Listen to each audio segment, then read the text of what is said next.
कोने में बाबा साहब डॉक्टर अंबेडकर और डॉक्टर लोहिया जी की विचारधारा गूंज रही।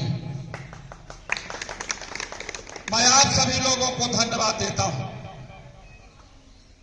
जो पिछले दिनों आप लोगों की राजनीतिक खेती में रोग लग गया था,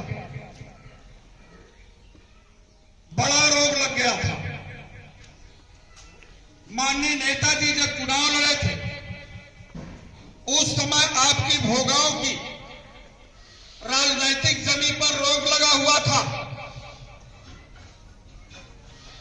हमारे वर्तमान जिला अध्यक्ष आलोक साक्य जी जब वे चुनाव लड़े थे तो भोगाओं में रोक लगा था राजनीतिक खेती में, समाजवाद में। लेकिन आप लोगों ने माननीय नेताजी के उन समाजवादी विचारों की जो खेती आपने चालू किया था, उस राजनीतिक खेती को रोग से दूर करके आपने अपने महबूब नेता और समाजवादी पार्टी की प्रत्याशी माननीय डिंपल यादव को भारी मतों से जिताया है। इसलिए मैं आप लोगों का स्वागत करता हूं, अभिनंदन करता हूं। साथियों, इस देश में दो प्रकार की विचारधाराएं चल रही है, दो प्रकार की खेती चल रही है। एक खेती वो है जो मोहन भागवत की खेती है, एक खेती वो है जो मोदी और योगी की है। और मोदी और योगी की राजनीतिक खेती में पूंजीपतियों का बढ़ावा हो रहा है, पूंजीपतियों का। चंद पूंजीपति, आप उनको अंगुलियों में गिन सकते हैं कौन कौन पूंजीपति हैं, आप जानते हैं। हमारे अपने लोग भी जिनको बाबा साहब डॉक्टर अंबेडकर को संविधान की जरूरत है, जिनको डॉक्टर लोहिया की विचारधारा की जरूरत है,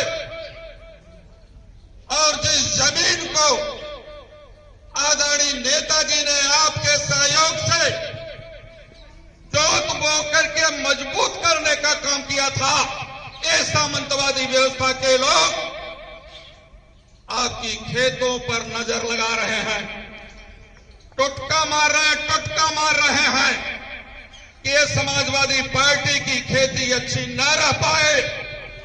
इसलिए हमारे सभी नेता लोग आप लोगों के बीच में आए हैं। साथियों, आपने माननीय डिंपल यादव जी को जिताया। हो सकता है कि आपके बीच में एक एक जन से न मिल पा रही हो, लेकिन इतना जरूर मैं आप लोगों से निवेदन करना चाहूंगा कि सम्मानित साथियों, भोगांव के लोगों, आपकी जिम्मेदारी बढ़ गई, आपका उत्तरदायित्व बढ़ा है। जब कभी आपने लड़ाई भोगांव के लिए विधानसभा को जिताने के लिए संकल्प लिया, आदरणीय आलोक साक्य जो उस कार्यक्रम का नेतृत्व कर रहे हैं विधानसभा का, मैं आप सभी लोगों को धन्यवाद देना चाहूंगा।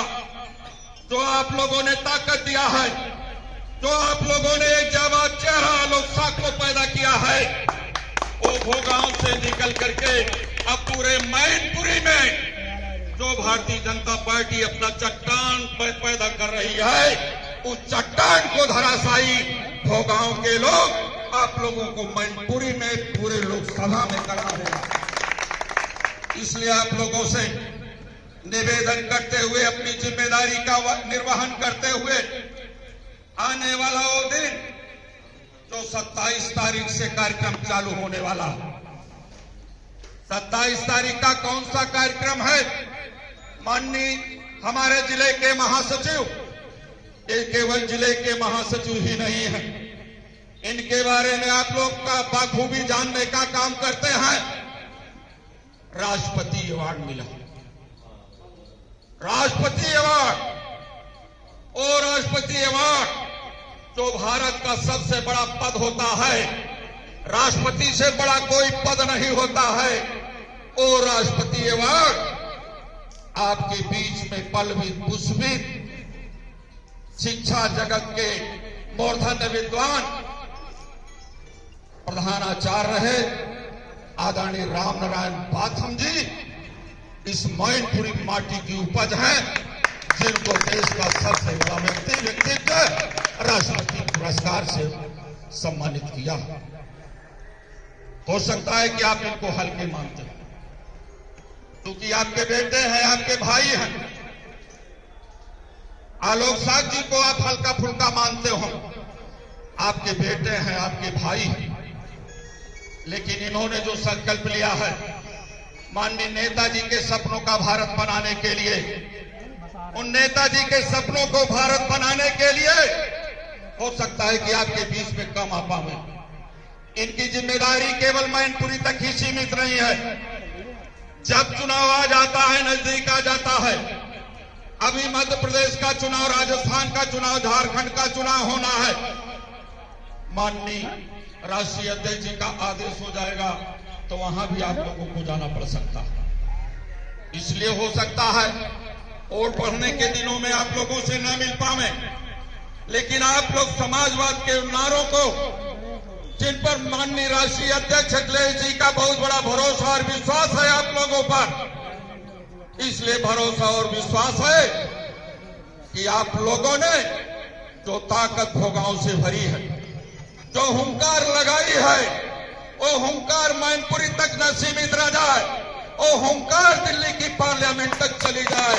इसलिए कि दिल्ली पार्लियामेंट में जाति जनगणना का सवाल खड़ा हुआ है।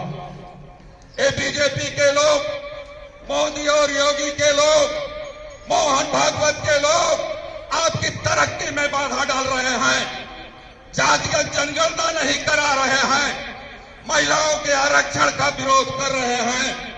इसलिए मैं आप लोगों से कहना चाहता हूं कि जिस पंचायत में, एक बड़ी पंचायत है जहां पर आप लोगों ने डिंपल यादव जी को सांसद बना करके भेजा, डिंपल यादव की आवाज पार्लियामेंट की दहलीज पर गूंजी है।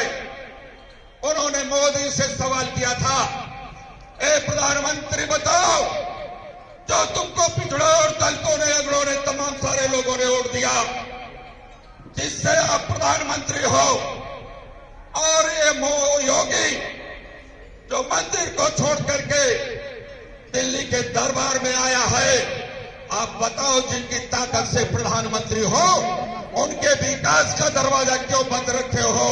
क्यों जाति जनगणना नहीं कराते हो, जिसको बाबा साहब डॉक्टर अम्बेडकर जी और डॉक्टर लोहिया जी ने भारतीय संविधान में लिखा? ये सवाल